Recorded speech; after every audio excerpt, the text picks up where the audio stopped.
इस बीच इससे पहले कि उनकी बेगम आए, मैं कहूँगा कैमरामैन से ये दिखाएं कि इनका घर, ये देखिए कितना कितना छोटा सा इनका घर है। आप देखिए कि बाथरूम में इधर जरा सा उठ जाइए थोड़ा सा, जरा ये देखिए बाथरूम में दरवाजे तक नहीं है। ये इतने मजदूर और इतने मजबूर लोग हैं कि आप देखिए ये सूरत हाल है। ये बाथरूम है जिसमें दरवाजे तक नहीं है, मतलब कपड़े का दरवाजा लगा हुआ है। इसकी ये सूरत हाल है। इन गरीबों का, इन मजदूरों का सहारा सरकार को बनना चाहिए और सरकार को सोचना चाहिए कि ये लोग किस तरह से अपनी जान पे रख करके 10, 20, 25 गज के मकान में रह करके जो जंगल नुमा बना हुआ है, बड़ा उबड़ खाबड़। इस वक्त हम जो है आप देख सकते हैं जो राइट माइंडर वकील हसन मौजूद थे, हम उनके घर पे मौजूद हैं। यहाँ पे कुछ लोग आए हुए हैं, आपको हम दिखाने की कोशिश करेंगे उनके घर का जो रास्ता है। आप देखिए कि इस तरह से ये गली, इधर दिखाने की कोशिश करिए कि ये कैसे गली है और ये टूटी फूटी गलियां, ये बिल्कुल सुनसान और बंजर इलाका। यहाँ पे किस तरह से ये लोग रहते हैं, हम उनका पूरा घर दिखाएंगे। किस तरह से ये पतली पतली गलियां हैं और सारी चीज़ें हम आपको दिखाने की कोशिश करेंगे कि ये लोग माइनिंग में किस तरह से वहाँ पे काम करते थे, उससे अच्छे हालात उनके घर के भी नहीं हैं और किस तरह से तंग गलियां हैं। ज़रा मैं अपने कैमरामैन से कहूँगा कि आप इसको लेकर के आएँ और दिखाएँ। ये पतला पतला जीना मौजूद है और हालत बिल्कुल काफ़ी दयनीय है। इनके घर की हालत आप देखिए, बहुत ही छोटा सा कमरा, 30-35 फीट का कमरा भी उससे छोटा ही होगा, बल्कि 30-35 गज का भी नहीं होगा। यहाँ पर शहजाद भी पहुंचे हैं भारतीय जनता पार्टी से और साथ ही नईम चौधरी साहब भी, जो मौलाना बदरुद्दीन अजमल साहब के साथ लंबे समय से जुड़े हुए हैं। उस टीम को जो हेड कर रहे थे वकील मौजूद हैं हमारे साथ। वकील क्या कहेंगे आप? अभी तो आपने अखिलेश यादव से भी बात की, लेकिन उससे बाद में बात करेंगे। कितना बड़ा चैलेंज था वो 17 दिन, कैसे आप लोगों ने गुजारे और कब आप लोगों को बुलाया गया? सर चैलेंज तो बहुत बड़ा था, लेकिन हमारी टीम जो लक्ष्य निर्धारित करके चली थी कि हमें उन्हें लेके ही आना है। हमारे मज़हब में एक चीज़ है सर कि एक जान बचाना पूरी इंसानियत की जान बचाना होता है। तो लड़कों के दिमाग में ये बात थी। मैंने जो मेरा पार्टनर है मुन्ना, मैंने उससे बोला कि मुन्ना यार ये सिचुएशन आ फंसी है भाई, हमें वहाँ जाना है और टीम को कलेक्ट करो आप। तो मुन्ना को जब मैंने कहा तो उसने बहुत जल्दी करके टीम कलेक्ट करी। मुन्ना आपके पार्टनर हैं? जी, मेरे पार्टनर भी है और हम दोनों लीड करते हैं दोनों इस टीम को। तो मैंने मुन्ना से जब बोला तो मुन्ना ने 1 घंटे में ही अपना टीम को बिल्कुल सेट कर दिया। फिर हम ये इंतज़ार करने लगे उनके बुलाओगे, कब हमें बुलाएंगे और कब हम यहाँ चल दें। बट रात को उनके जो है ऑफिस में जो है डिपार्टमेंट में, उनका सबका वो नहीं बना, मशवरा नहीं बना। तो उनने मुझे टाइम सुबह का दिया और सुबह से दोपहर को फिर जब हमें लगा काम मिलेगा नहीं, मैंने सोचा एक बार और कॉल कर लेते। मुन्ना ने कहा भैया कॉल करो एक बार और, अगर वे नहीं बुलाएंगे हम अपने पैसे लगा जाएंगे उन्हें निकालने के लिए।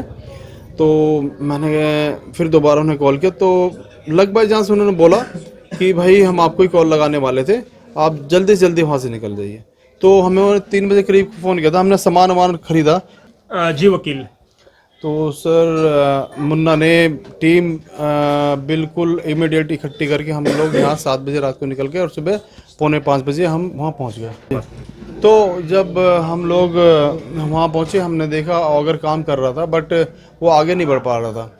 और उन्होंने जब उस ऑगर को निकाला तो हमारे लोगों ने अंदर घुस के उस में देखा पाइप में, तो उसके ऊपर एक स्लैब पड़ा हुआ था पाइप के ऊपर। हमारे लड़के हैं जी, इरशाद है, ये नसीम है, ये फिरोज है। तो सर हम लोग अंदर जाके देखा तो उसमें पाइप भी थे, सरिया थे मोटे मोटे। सर 2 लड़के अंदर गए थे, बल्कि हाँ 3 लड़के अंदर गए थे देखने के लिए, चेक करने के लिए। तो 3 लड़के अंदर गए थे सर हमारे। तो उन्होंने देखा अंदर सरिया भी है मोटा 32 mm 25 mm, और आपका बड़े मोटे वाले गार्डर भी थे, लेटिस गार्डर बोलते हैं उसको, लेटिस गार्डर भी थे और पाइप भी थे, जिसकी वजह से ऑगर जो है मूव नहीं कर पा रहा था। अब वो उन्होंने इतना जोर इसमें लगाया, वो जाके उसका आगे वाला हिस्सा जो उनमें फंस गया और वो फिर आगे हुआ ना पीछे हुआ, वो उसमें बहुत टाइम लग गया।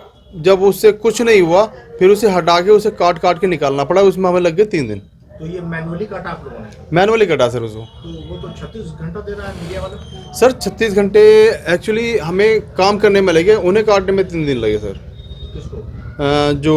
मतलब ऑगर की वाले मशीन वाले थे, उन्हें काटने में। ऑगर की मशीन कौन काट रहा था? सर ये तो अमेरिकन ऑगर था, ये उन्हें पता, उन्हीं की कंपनी के लोग थे। तो आप जब ऑगर कटा उसके बाद आपने उसको हटाया? जी हाँ, उसे हटाया और हटाने के बाद फिर हम लोग अंदर गए तो ऑगर के सामने कटर हेड लगा होता कम से कम 200 किलो का। वो हमारे लड़कों ने उसे मैनुअली अपने खींच कर अपनी जांघों पर रखकर पहले पाइप में रखा, फिर उसे उठा के मतलब उसे रस्सी बांध के वो पीछे से धक्का दे के उसे रेंग के उसके बाहर लेके आए कटर हेड को।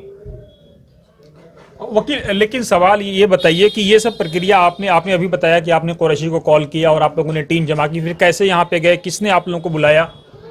सर हमारे एक सीनियर है, हमने 2021 में देहरादून में काम किया था, तो उन्होंने अशोक सोलंकी करके है ब्रिज एंड रूफ्स के, तो उन्होंने बोला हसन आपकी ज़रूरत है उत्तरकाशी में 41 लोग फंसे हुए और उन्हें वहाँ से निकालना है। और इसके लिए एक बात हो रही है सर कि मेरे काम चल रहा था बिल्कुल यही लेटेस्ट में लखनऊ में ही चल रहा था, तो हमारे सर है नईमुल्ला फैज़ी करके जिनकी कंपनी है अपनी ड्रीम प्लानर, उन्होंने जब ये सुना तो उन्होंने अपना काम को बिल्कुल रोक दिया, कहा पहले ये काम करके आओ यार, बाद में कर लेना, तुम उनका जान बचाना ज़रूरी है अपना, हम बाद में कर लेंगे। तो इसमें उनका बहुत बड़ा सेक्रीफाइस है। तो जब क्या बोलते हैं उन्होंने बोला, हम वहाँ गए और पाइप में घुसे, ये सब चीज़ों को हमने बहुत मतलब मैनुअली ही कटिंग भी किया, बाहर भी निकाला और फिर अपना पत्थर तोड़ा, पाइप पुश किया, इस तरीके से हम लोग वहाँ आगे बढ़े सर। नहीं, उस पूरे जरा सीन को अगर समझाएं तो कैसे आप समझाएंगे? कैसे आप लोग अंदर गए, कैसे निकाला, क्या किया? 17 दिन का आप लोग 17 दिन पूरे इन्वॉल्व रहे वहाँ पे? नहीं, हम 17 दिन इन्वॉल्व रहे। हमारा जो उसमें एंट्री था तो 26 घंटे की उसमें नहीं 26 आवर्स का था। हमने 36 घंटे टाइम मांगा था, बट हमने 26 घंटे में उसको डन कर दिया था। तो हम उसमें ऐसे गए सर, मैं बताता हूँ आपसे, जैसे एक पाइप होता है 800 mm का, हम उसमें रेंग के जाते थे और रेंग के जाके आगे सबसे फ्रंट पे 2 लड़के जाते थे। एक लड़का तो पत्थर काटता था और एक लड़का तसले में भरता था, और जो पीछे पाइप में खड़े रहते थे पाइप के बाहर वो उसे खींच के बाहर फेंकते थे। आप लोगों को डर नहीं लगता था कि जान चली जाएगी, मर जाएंगे, कुछ हो जाएगा? सर डर तो इतना ज़्यादा लग रहा था वहाँ पे, क्योंकि सारा पहाड़ कोलैप्स था वो, और अगर ज़रा सी हम चूक कर देते तो सारी की सारी मिट्टी हमारे ऊपर होती और हम भी उन्हीं के साथ दबे होते सर। लेकिन बड़ी साहब मेरे जो लड़के हैं, जैसे 6 लड़के मेरे यहाँ से और 6 लड़के मेरे उत्तर प्रदेश से हैं, सारे बिल्कुल एक्सपर्ट थे। एक एक बिंदु को ध्यान में रख के उन लोगों ने काम किया। नहीं, लेकिन जब आप लोग अंदर पहुंचे तो उस वक्त का जरा अगर कुछ सीन बता पाएं, क्या सूरत हाल थी उन 41 लोगों से जिस वक्त मुलाकात आप लोगों की हुई थी? किसकी हुई थी? ये मेरे लड़के हैं। एक लड़का पहले कौन मिला था? एक लड़का ये था और एक लड़का ये था, और जो मुन्ना कुरैशी अभी कुछ दिक्कत आ गई है तो इस वजह से उन्हें जाना पड़ गया। तो 2 लड़के यूपी के, मोनू और नासिर, ये थे सर फर्स्ट टाइम देखने वाले बिल्कुल उनको। और वो पल इतना भावुक था सर कि हम उस चीज़ को एक्सप्लेन या शब्दों में बयान ही नहीं कर सकते। जो कहते हैं ना सर, वाकई मुझे आज महसूस हुआ कि जिस वाकई को शब्द में बयान ना किया जा सके उसके लिए कोई वर्ड्स होते ही नहीं सर। ऐसा है हमारे बीच में जब पतला सा एक वो रह गया, तो किसने मारा था वो सब्बल? हमारा जो उत्तर प्रदेश का साथी है उसने सब्बल मारा उसके अंदर और वो गिर गया। अब गिरने के बाद जब हम तो आमने सामने थे तो उन्हें ऐसा लगा हमें एक नई जिंदगी मिल गई। 17 दिन से जो लोग फंसे हुए थे और 17 दिन बाद उन्होंने हमारा मुंह देखा तो उनमें ऐसा भरोसा कायम हो गया कि बस वो जब लोग उनसे मिले हमारे लड़के, तो वो एक बात कह रहे थे, भैया हम आपको क्या दे दें, हम अपनी जान दे दें, आपको भगवान का ओहदा दे दें, या फिर क्या कर दें आपको, ये जायदाद दे दें, आपको क्या कर दें? सर एनडीआरएफ की टीम उतरी है। फिर हमारा काम तो ऐसा हुआ सर कि हमारा जैसे काम हो गया, हम लोग तो टनल से बाहर आ गए, उसके बाद एनडीआरएफ, एसडीआरएफ, आर्मी वगैरह वो अपने काम में लग गए। अच्छा, पहले आपने भी देखा था? क्या नाम है आपका? मेरा नाम नसीम मलिक है। नसीम। तो उस वक्त आपको नसीम मलिक, उस वक्त आपको नसीम कैसा लग रहा था? अच्छा, पहले तो बताएं आपकी सूरत हाल क्या है, घर की क्या सूरत हाल, आपकी अपनी क्या सूरत हाल है, क्या करते हैं, कितना कमा लेते हैं आप? घर की सूरत हाल तो हमारी सबकी ऐसी है, मजदूर आदमी हैं हम तो। ये हमारे वकील भाई हमें फ़ोन करते हैं क्योंकि इन्हीं लोगों का हम काम करते हैं, तो इन्हीं का फ़ोन आया था, इन्हीं के जरिए हम वहाँ गए। तो पाइप में गए जैसे हम वहाँ पे, तो अड़चने तो बहुत थी पाइप के अंदर, सरिये वगैरह सब कुछ थी। फिर उन्होंने ओवर भी डाला, बताया वकील भाई ने, जैसे वो फंस गया और फंसने के बाद उसमें टाइम लगा निकालने के लिए। फिर बाद में जब वो सारा कुछ हो गया तो उसके बाद हम अंदर घुसे, पत्थर काटते रहे, पाइप अंदर करते रहे, पत्थर काटते रहे, पाइप अंदर करते रहे। उसमें हमें 24 से 26 घंटे करीब लग गया, तो हमने पार कर दिया उसको। हमारे ये उत्तर प्रदेश के 2 लड़के और थे अंदर में जाने वाले, बाकी तो 6 थे, 4 बाहर काम कर रहे थे, उधर रस्सी खींच रहे थे, बाकी टीम हम अंदर जाने वाली थी बाकी सब। तो जैसे उन्होंने सब्बल मारा तो उन्होंने देख लिया कि ये लड़के हमारे पास आ गए, ओपन हो गया पाइप, तो उन्हें बड़ी खुशी हुई कि हाँ। जो 41 लोग अंदर थे, अंदर क्या कोई घर नुमा बना हुआ था या चट्टान नहीं गिरी थी या कोई चीज उनको अड़का, क्या सूरत हाल थी उसकी कुछ बताएं जरा। अंदर क्या वो सुरंग आगे तक बनी हुई थी, अच्छा। तो वो उसमें थोड़ा टाइम पास कर रहे थे क्योंकि लंबी थी वो, उसको ऑक्सीजन मिलने में भी थोड़ा सा सहूलियत सी मिल रही थी, इसलिए वो थोड़ा बहुत सेफ थे। अच्छा। तो उस वक्त आपकी पहली मुलाकात आपकी उन लोगों से हुई थी? जी, ये एक तो हमारे नासिर भाई हैं, साथ में काम करने वाले एक मोनू भाई है, और प्लस ये हमारे इरशाद भाई हैं, एक ये फिरोज भाई हैं, और मैं हूँ, और मेरे पीछे पीछे फिर मुन्ना को स्पेशलिस्ट बुलाया था उन्होंने। मुन्ना को स्पेशली बुलाया था। हम गए मुन्ना का अंदर- क्या रोल था? अंदर गए हम, अंदर जाने के बाद मिले वे हमसे, गले मिले, बहुत खुशी मनाई उन्होंने। खुशी मनाने के बाद पूरा जश्न मना रहे थे कि हाँ खुशी सी मिल गई कि हमें एक ज़िंदगी मिल गई। तो खुशी मनाते मनाते फिर ये बोल ले कि हाँ भाई तुम्हें क्या चाहिए, जो उनके लिए खाने पीने को गया हुआ था फिर वो देने लगे, भाई तुम बड़ी मेहनत करके आए हो, लो ये खा लो वो खा लो। मैं भाई ये खाने का टाइम नहीं है, इस टाइम तो बाहर चलने का टाइम है बस यहाँ से। तो आपकी अपनी जान क्या मलिक खतरे में थी? कैसा लग रहा था आपको मलिक उस वक्त? देखो अपनी जान का खतरा तो था ही, पर लेकिन सबसे मेहनत तो हुए थे, उनको बचाना था वहाँ पे। चोट वोट आई थी कुछ? ऊपर से गिरा था कि नहीं गिरा था? नहीं हमारे कोई चोट वोट वगैरह नहीं है। आपका क्या रोल था उसमें? मैं तो सब पाइप में जो पाइप पुश करे ना, पहले पुश करे है, उन पाइप वे पुश मैंने करे है, मतलब अच्छा हमने दोनों ने साथ में मिलके। अच्छा। जी, वो पाइप किस लिए पुश किया गया था, उसका क्या रोल था? पाइप उसमें पल्ली पार निकालना था जहाँ लड़के फंसे हुए थे।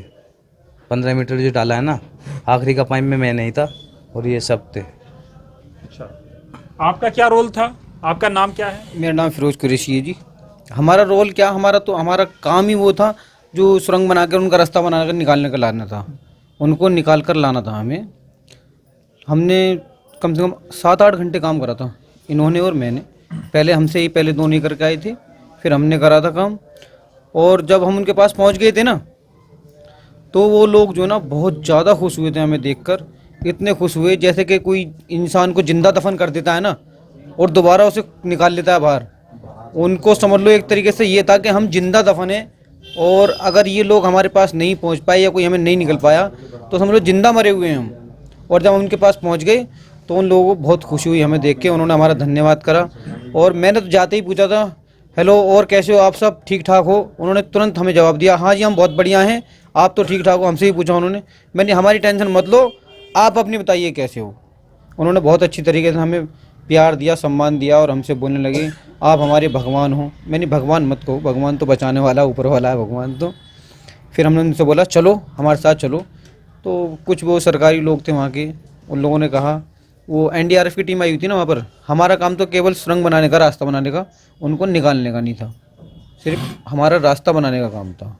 एनडीआरएफ की टीम जो थी ना, उन लोगों को वो निकाल के लाए थे, बाकी हमने ही रास्ता बनाया था और किसी ने कुछ नहीं करा। लेकिन कुरैशी साहब एक सवाल मैं आपसे पूछूं कि बार बार आप तो मुसलमान हैं, मुसलमानों की राष्ट्रभक्ति में भी सवाल खड़ा किया जाता है, तो उस वक्त ये सब दिमाग में आप लोगों के चल रहा था कि नहीं चल रहा? गालियां दी जाती हैं? कुछ नहीं चल रहा था। हम इंसानियत के तौर पे वहाँ पर गए थे और हमारे हिंदुस्तानी थे वो, जैसे हम हिंदुस्तानी वो भी हमारे हिंदुस्तानी थे और हमारे भाई थे वो। हम हिंदू मुसलमान की सोच कर जाते तो हम बिल्कुल नहीं जाते वहाँ पर, क्योंकि सबसे ज़्यादा वहाँ पर हिंदू ही थे, हम लोग थे मुसलमान। अगर हम हिंदू की बात करते ना और इस तरीके का अपने दिमाग में हम कोई बात रखते हिंदू मुसलमान की, तो हम नहीं जाते। हमारे तो भाई थे वो, और सारा हिंदुस्तान हमारा भाई, सारा हिंदुस्तान हमारा भाई है, बाप है, माँ है, बहन, सब हमारे अपने हैं। कुरैशी साहब आपकी फाइनेंशियल क्या हाल कंडीशन है, क्या करते हैं आप, कितना कमा लेते हैं डेली? कंडीशन की तो साहब मत पूछो आप। बस जिस दिन मेरे पास फ़ोन आया था तो मैं बैठा हुआ था, इमोशनल थोड़ा किसी परेशानी में बैठा हुआ था। मेरे पास इन लोगों का फ़ोन आया, इन लोगों ने मुझसे कहा कि 41 लोग फंसे हुए हैं, उनकी जान जोखम में है, और ऐसे ऐसे एक टनल गिर गई है, मतलब पहाड़ गिर गया है, उन लोगों को बचाना है। मैंने इनसे तुरंत कहा इस काम में तो मैं बिल्कुल अभी के अभी आ रहा हूँ। मैं अपनी परेशानी भूल गया, जिस परेशानी में बैठा था मैं, वो परेशानी मेरे दिमाग में से निकल गई। मैंने वो अपनी परेशानी समझ ली, मैंने पहले इस परेशानी को हल करना है, बाकी तो सब होता रहेगा जो होगा। मैं इंसानियत के नाते वहाँ पर गया था, ना कि कोई पैसे का लालच था, ना किसी चीज़ का। मैं देश की सेवा के लिए गया था। लेकिन इस पूरे प्रकरण में आप लोगों को कितना पैसा मिला, कुछ फाइनेंशियल वहां से क्या मजदूरी मिली? हमने कोई पैसा नहीं लिया उनसे, ना हमें कोई मिला। अच्छा, अभी तक मजदूरी भी कोई नहीं मिली? नहीं। आपका क्या रोल था उसमें? आपका पूरा नाम क्या है? मेरा नाम मोहम्मद इरशाद अंसारी। अंसारी साहब, आपका क्या रोल था? रोल और भूमिका हमारी सबकी सेम थी सर। कुछ बाहर थे, कुछ अंदर थे, चेंज होते रहते थे, क्योंकि पाइप के अंदर दिक्कत सी बनती है थोड़ी, क्योंकि लंबाई ज़्यादा थी, 60 मीटर की दूरी थी। तो 60 मीटर की दूरी पे क्या होता, कोई बंदा 3 घंटे, जिसकी सांस की जितनी हैबिट है वो इतनी देर काम करके आता था, जिसका सांस वगैरह फूल जाता था भाई तू बाहर आ जाए, दूसरी टीम चली जाती थी।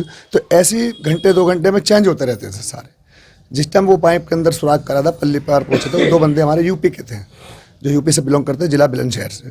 तो वो बंदे थे, उन्होंने सरिया मारा था। सरिया मारने में जब उधर होल फूटा, उधर के बंदे को जो बेचारे फंसे हुए थे वो ऑलरेडी अपने हाथों से लग गए, क्योंकि पहाड़ में फंसे पड़े 17 दिन से, तो उनके दिल पे क्या बीत रही होगी। तो उन्होंने अपने हाथों से कुछ मेहनत करी उधर से, कुछ इधर से हम कर रहे थे मेहनत। तो इसलिए जब ओपन हुआ, ओपन होने के बाद एक ही बंदे ने हमारी आवाज़ मारी कि सुराख फूट चुका है, आ जाओ। हम सारे बंदे टूट के उधर पहुँच गए। किसने आवाज दी थी सुराख टूट चुका है? वो बंदे जो बुलंदशहर के थे। अच्छा, क्या नाम है उनका? उनका नाम मोनू है। हाँ, तो फिर हम सारे खुशी के मारे, क्योंकि हम जिसके लिए मेहनत प्रयास कर रहे हैं, जिस चीज़ के लिए मेहनत कर रहे हैं, हमारे जो 41 भाई जो मजदूर जो उसमें फंसे हुए थे, हम जिनके लिए मेहनत कर रहे थे, वो हमें बड़ी खुशी सी लगी। हम सारे के सारे पाइप में उधर पहुंच गए हम। अच्छा, उन 41 ने भी उधर से कुछ चीजें तोड़ी थी, कुछ हटाए थे? हाँ, उधर मलबा हटाया था उन्होंने। जैसे हमने सरिया मारा, वो उधर से देख रहे थे कि पाइप कहाँ निकलेगा, क्योंकि पाइप मलबे में से जा रहा था निकल के, तो उनको दिख नहीं रहा था। जब वहाँ सरिया मारा हमने, तो उन्हें दिख गया कि सरिया तो यहीं से ही कार्रवाई, उन्होंने उधर से फावले लिए, हाथों से लग गए वो सारे के सारे, क्योंकि जल्दी थी उन्हें भी, भाई इतने दिन से जो फंसे हुए हैं, तो उन्हें थोड़े दिल में उमंग थी एक, तो वो भी लगे। हम फिर जब इन्होंने मुझे, मोनू ने आवाज़ मारी कि हम आर पार हो गए, सक्सेसफुल मिशन हमारा, हम सारे भाग के खुशी के मारे पाइप में सब लोग उधर पहुँच गए। उधर जाने के बाद ये लगा लो कि खुशी शायद हमारी कुछ भी खुशी नहीं होगी जितनी खुशी उनको थी। बेचारों उन्होंने हाथों पर उठा लिया, जो उनके लिए खाने के लिए जो चीज़ जाती थी पाइप के जरिए, किसी को काजू खिलाए, किसी को चॉकलेट, किसी को मूंगफली, मतलब ऐसी खुशी से चिपट के गले से लगा रहे और ऐसी सी बातें कह रहे। शायद जनाब दिल की दर्द है, मजदूर तो मजदूरी है। बेचारे ऐसे कह रहे कि तुम भगवान की तो हमारे लिए आए हो, हमारे लिए फरिश्ते बन के आए हो, और ये है वो है, ऐसी सी प्यारी प्यारी बातें कर रहे, रोने को तैयार, जिसमें क्या हमारी भी आंसू निकलने को, क्योंकि हमारे मजदूर भाई थे, हमारे लिए जीने मरने वाली बात थी, हमारे लिए जीना मरना। आप बिल्कुल भावुक हैं, मैं समझ सकता हूं, लेकिन आपकी फाइनेंशियल कंडीशन क्या है कुरैशी साहब? मलिक, क्या नाम आपका? मोहम्मद इरशाद अंसारी साहब। जी जनाब। ऐसा तो ये सर, मजदूर तो मजदूरी है, मजदूरी करते हैं अपना, मजदूरी के हिसाब से सोच के गए थे। हमें वकील भाई का फ़ोन आया था कि ऐसे ऐसे बात है, वहीं ऐसे ऐसे दुर्घटना हुई भी है और उसमें चलना है, क्योंकि हमारा काम थोड़ा सा ऐसा कि एक्चुअली हम पाइप के अंदर थोड़ा रिस्क ले लेते हैं, हर आदमी इसको नहीं कर पाता। इसलिए इन्होंने स्पेशलिस्ट बंदे जो थोड़े से एक्सपीरियंस वाले हैं, उन बंदों को फ़ोन करा इन्होंने, हम वही बंदे कोई वकील ये बताइए, कोई मदद अभी तक आप लोगों को मिली है? अभी ये बच्चे बता रहे हैं कि वो उसकी मजदूरी भी अभी तक इन लोगों को नहीं पहुंची जो इन्होंने लास्ट टाइम काम किया, और क्या कोई और मदद इसके अलावा इन लोगों को मिली हो? सर आज 2 तारीख 6:35 हुए हैं और आज तक में ऐसा हो रहा है, इसमें सर हमारी भी गलती है, मेरी गलती है, शायद इनकी गलती नहीं है। मैंने अभी तक, उन्होंने मेरे से एक बिल मांगा था, जो मैं यहाँ की इतनी मुझे फुर्सत नहीं लग पा रही, जो मैं बिल बना के उन्हें डिस्पैच कर दूँ। तो एक तो वहाँ से जो मिलना था उनकी गलती नहीं कहूँगा, इसमें हमारी गलती है। दूसरा, हमें उत्तराखंड सरकार से कुछ अभी नहीं मिला, और दिल्ली सरकार हमें जैसे वहाँ से भी अभी बुलावा नहीं आया ना, वहाँ से अभी कुछ मैसेज है। और हमें बीजेपी से, जो बीजेपी के सांसद जी आए थे, मनोज तिवारी जी, और उनके प्रदेश अध्यक्ष आए थे, नाम सचदेवा जी, वरिंदर सचदेवा जी, वो हमें 25,000 रुपये दे के गए हैं और प्रशस्ति पत्र और शॉल उड़ा के गए हैं। बहुत अच्छा लगा। और 12 लोगों के लिए 25,000? नहीं सर, 25,000 रुपये पर अच्छा लड़के को दे गए हैं। बहुत इज्जत की, बहुत ही सत्कार किया, बहुत ही अच्छा लगा हमें प्रोग्राम। वहाँ ना तो हिंदू की बात थी ना मुसलमान की बात थी। नहीं, लेकिन सवाल मैं ये नहीं कर रहा हूँ हिंदू मुसलमान की बात थी, वकील आप आगे हैं। सवाल ये तो उठता है ना कि जब भी मुसलमानों की बात आती है तो उनकी राष्ट्रभक्ति पे सवाल उठते हैं, जामिया जैसी यूनिवर्सिटी को टारगेट किया जाता है, इससे तो आप इनकार नहीं कर सकते। तो उस वक्त आपके दिल में क्या लग रहा था कि देश कितना इंपॉर्टेंट है, राष्ट्र कितना इंपॉर्टेंट है, इनकी मजदूरी, इनकी जिंदगी कितनी इंपॉर्टेंट है?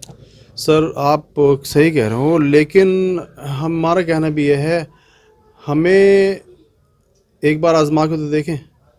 हम आपसे पहले जान लड़ा देंगे, और इतना हम वो भी रखते हैं, हम हिंदू मुसलमान की तरफ नहीं देखते, हम सिर्फ इंसानी तरफ देखते हैं। हमारे मज़हब में, इस्लाम धर्म में, एक इंसान की जान बचाना कायनात की जान बचाना होता है। तो हमसे तो ऊपर वाले ने इतना बड़ा काम लिया है, दुनिया कह रही अच्छा काम है, बहुत अच्छा काम है, हमें भी उनसे देख के लग रहा है कि हमने बहुत अच्छा काम कर दिया। तो सर ये तो कुछ लोग हैं जो हमारे आपस में ये कड़वाहट पैदा कर रहे हैं। वहाँ इतने लोग थे, उन्होंने बहुत प्यार दिया। बहुत शुक्रिया। और आप लोगों में से कोई कुछ कहना चाहेगा? आपकी बेगम है क्या, उनसे बात हो सकती है? जी जरूर हो सकती है।